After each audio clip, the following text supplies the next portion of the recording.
Bismillahirrahmanirrahim. Assalamu alaikum. Pakistan has been trying to keep its neutrality with both the neighbors Afghanistan and India for a very long time. But the continuous presence of India in Afghanistan bringing a negative impact for Pakistan's policies and Pakistan's political leaders has bring a very much chaos towards the Pakistan-Afghanistan relationship. To talk more on the topic today, we have in the studios General Asad Durrani. Assalamu alaikum, sir. All right, sir, the first question I have in mind for you is Taliban, are they insurgents, freedom fighters, or we can call them as stakeholders in Afghanistan? How would you define? It doesn't really matter what we want to call them. Depending upon one's perspective, the Americans might, or their allies might call them terrorists. Yes. Most of us will call them freedom fighters, or at least, you know, a group that is resisting foreign occupation. But more importantly, over a period of time, if they have reached this particular stage where, you know, almost everyone begging them to come to the table. To come to the table, yes. That means that they have fought a very successful war of resistance. Americans never declared them terrorists, because then that becomes a little more difficult for them to themselves legitimize that. But then this is nothing surprising in the Afghan context. One has seen that very often. People who have resisted either a foreign occupation or oppressive regime, they were called militants, dissidents, and so on and so forth, and ultimately one said stakeholders. Yes. Okay. So in the end, they become the stakeholders. Oh, because I think right now, probably the most effective force that we know in Afghanistan is the Taliban. So not even the NATO forces. Exactly. Of course, Ashraf Ghani and his regime stand nowhere. Yes. And they are very rightly, you know, the Taliban says, why should we talk to these people? Because there is hardly anything that they can do. Yes. Now, just on that subject, Pakistan has done very well. That we never did, you know, abandon them. We never said we have nothing to do with them, because we know, people have known that such groups ultimately will be not only stakeholders, but will be important actors, may even become decisive actors. And that's why we did well. Despite all the pressure, we kept our channels open to them. So if that is the statement right now, that we kept our channels open, and the major policy which was Pakistan dictating or telling the world was that we have actually shunned them off. So there's a contradiction between the two. That's all right, perfectly all right. I do not know, because I haven't heard that anyone saying officially that we have shunned them. All that we used to say was... We used to say that we have took the U-turn after the... All that we have ever said was that no, we are not supporting them. Yes. I mean, that is about all. But we have also, I think, essentially maintained, and I can go back 30 years, 35 years also. Whenever blamed, you have your contacts with the resistance. Yes. Our argument was yes, because ultimately, since the resolution of Afghanistan is a result of a broad consensus amongst various stakeholders, important groups, we have to keep our channels open to all of them. And we did that. Even when the Soviets were here, our channels with the Soviets, or for that matter the Najibullah regime, were never severed. So this is the role that Pakistan has. Make sure that none of the important group is cut off from you. So if that is the position, and there is a large influence from the Indian side also, what policy does Pakistan have in such situations? Because if really they have a very open channels with all these figments in Afghanistan, so why does there so much influence of India? Good question, Sidra. Because I think if we are clever, we would be ignoring the Indian factor. Like once upon a time, I think there people were in the position to say, who are the Indians in Afghanistan? Right. But nowadays, whenever we have started shouting, well, these are the people with so many consulates and with so many influence, I don't think we have done very well by saying that. I don't think their influence is to that extent. We still have, I mean, this is our neighborhood. Yes. We still have more assets there. So we could have said, okay, we know Indians, Your policy in Afghanistan is neighbor's neighbor, Kautilya, Chanakya. Yes, Chanakya. Please continue doing it. Because that is something that you must do. If you are the adversary, yes. I mean, they are not going to have the good of Pakistan whenever they are. They are never going to be having any benefit of Pakistan. We have to show that type of a confidence in ourselves. Even if you do that, even if you have, espionage, which I'm we should do that. You are sure we can take care of that. That's the message that has to be sent. Right. On the practical side, of course, I think we've done also on the Indian side. A couple of times we have adopted a policy which was not bad. Istanbul process, when it started, the second round, we did not use our veto with the result that India could come in the Istanbul round, because we thought, okay, you are also in the regional power, and our policy is to bring as many from the region together as possible. This is actually Pakistan's policy now for the last about 10 years, get the region on board. And secondly, whenever the Indians had severe problems like Bombay, we said we cannot do composite dialogue, we can understand that, yes. But we can cooperate on Afghanistan. So our policy, I think on the Indian front has not been bad, except that whenever people shout, yes. You got nothing to do that, you are so many of them and you are creating this problem, I personally will not support that. So before the show we were talking about how the BJP, you are so sure that BJP is going to come back into power in India in the next elections. Yeah. So what policy option does Pakistan have in such situations? Because we exactly know the Chanakya and Kautilya's policy is being applied in Afghanistan. So how you are exactly visualizing this the next decade? Sir, I would have to take a very small break, and you can take that's all right. That's all right. Well, we will take a small break with that. Okay, that's all right.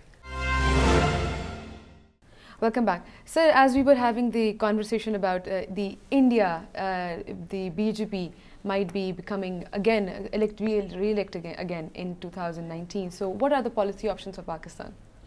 I find these questions very good and very relevant, because this is what people probably expect. That because there are different narratives, sir. That once Modi is there, a particular policy will be followed by India. Manmohan Singh would have another one. The Vajpayee would have. I would agree as far as the personalities are concerned. They play the policy in their own way, softly, hardly. Some people threatening, some people even getting into, like Vajpayee came on a bus. But the problem that Pakistan, I'm sure the state of Pakistan has understood, is that the policy there is made by the establishment, the so-called deep state. And they made that policy long time ago, and that policy reads, no quarters given to Pakistan. Right. Even if there is a little bit of friction, that's all right, because the price that one has to pay in that case, a little friction, is lower. Then if they were to make peace with us, because then they would have to make many compromises on Afghanistan, on Kashmir, on trades, on commerce, and that is where they find that that price might be higher. And we are doing all right. It's Pakistan that's suffering. This is how the states... Same thing or same context or same equation can be applied in Afghanistan also, because if we look in a very deeper way, USA and India has been generating a narrative throughout the world that they want peace in Afghanistan. But are they really getting a larger benefit from that or no? No, I think the peace in Afghanistan is not in interest of India, because then Pakistan becomes, hugely benefits. In the peace process, Pakistan has a lead role, so India could not be interested. Of course. But before I forget, peace in Afghanistan is not in the interest of so many others. Ashraf Ghani could not be interested in peace, because then he loses all his power. All the power. His power. United States, maybe the last 6 months things may have changed, or last 1 year. Right. Otherwise, I was firmly convinced that as long as there is turmoil in Afghanistan, they can stay. They have a role. They have a reason to stay. Yeah. They have a reason to stay. Right? They have reasons to stay. Right. We're not forgetting, what their position in Iraq used to be. Yes. But more important than that, Pakistan and India keep squabbling. Iran has to be watched within, was the Central Asia. The resources in Central Asia would be best exploited by China, Russia, India, and the regional powers. Yes, exactly. And that's why Keat Little, they used to call it control chaos, something like that. Sir, just last question and a very quick comment for that, sir. Sir, right now the policy of Pakistan upon Afghanistan, is it defensive, offensive, or you have some other way to characterize it? No, I think Pakistan's policy in Afghanistan has been pragmatic right from the beginning, and the simple reason is not because, we are very good-hearted people and we are the most peace-loving, nation in the region. It's not because. It's our interest. A turmoil in Afghanistan affects Pakistan the most. Yes. It spills over the borders. So it is still the strategic death or strategic death? I think when it comes to that, instead of going into, that particular statement that was made once upon a time. Yes, it was. Just people have to remember who provides what to the other side. Pakistan provides strategic depth to Afghanistan. Whenever the Afghans are invaded, they come here in the millions. Yes, they have been. Their business is here. Their whole lifestyle, their life system, support system is actually here. Their window outside was Pakistan, so we are the one. Right. What Afghanistan's role used to be was a buffer against the Soviet Union, and later on, they provided us a very useful flank protection when we used to fight with India. With India. In both the wars, 65, 71, yes. I'm a veteran of both. I know we removed everyone from the western border, we took it on the eastern one, and the Afghans ensured that nothing happened. Right. Because Pakistan for them is so dear, so important. Right. Well, with that, we will take a short break. Welcome back. Sir, the discussion so far has been very interesting, and I have few questions also. Sir, there's a tectonic shift going on in the international system also. And in terms of balance, there is a zero balance going on right now. So what exactly do you think there is an end game between the India, Afghanistan, Pakistan nexus which is present right now? And I would really appreciate if you can give me a prediction or a policy statement for like 10 years also, because what happening is right now is there, but what it will happen or how do you see unfold it, that would be rather better. Sidra, one may make an effort, but let me warn everyone, including your audience, the youth in the audience. We may understand, some of us believe that we understand what is happening there. Making prediction is going to be very hazardous, yes, for 2 or 3 reasons. The internal Afghan dynamics, I mean, they have had quarrels with each other for hundreds of years. Decades and decades. There are tribal yes. problems, there are ethnic problems, there are linguistic ones. Then, when they are invaded from outsiders, whether the Soviets or the Americans, this has also been, this also goes back in history. Some of them would join them for the reason why Raja Ambi sided with Alexander against Porus, because you have to sort out someone else. Pragmatism demands. So the saying which is said by Afghanistan society that if somebody else tries to occupy them, they become one single unit. It's a facade? No, that's wrong. That's absolutely wrong. In history, I do not know. There are a number of times that they have gotten, most of them have gotten together. But even when the Soviets were there, very unpopular. So they have been divided amongst them? There were. Oh yes, the enlightened, the progressives, the Parshamis, the Khalakis, they were all with the Soviets. Because that is where they benefit ideologically, politically, and financially. Right. Now that is another one. The third one in this particular case is the American policy. We discussed that before.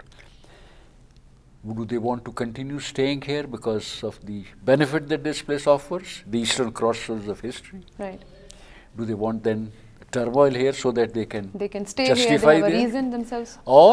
And that is where I think one tries to nowadays give an assessment which means that it is quite possible that they may have decided to leave, because the whole thing has become so unsustainable. It may be the Trump effect, it may be the effect by a few good people in the United States. Yes, I've met exactly. 2 or 3 of them who says, time to get out, because this is not This is not going to end. We need to get out of it. And because of that, the talks with the Taliban have started. Yes, Doha. They may take a long time. They will take a long time. They may take a long time. So that is why a timeline is difficult to lay. But for the last 6 months, I have started believing that we may be moving in that direction. And that is why, the Pakistanis seem to be a little more confident about them. Hardly anyone cares what Ashraf Ghani says. Right. Right. Right. Thank you so much. Thank you so much, sir. From today's discussion, we have come to one single conclusion, that is that Pakistan is the only well-wisher of Afghanistan. USA and India, which has been promulgating and propagating the world that they are the well-wishers of Afghanistan, that is so not true. They are the beneficiaries of instability and chaos from the Afghanistan situation. With that, we'll see you next week. Thank you so much.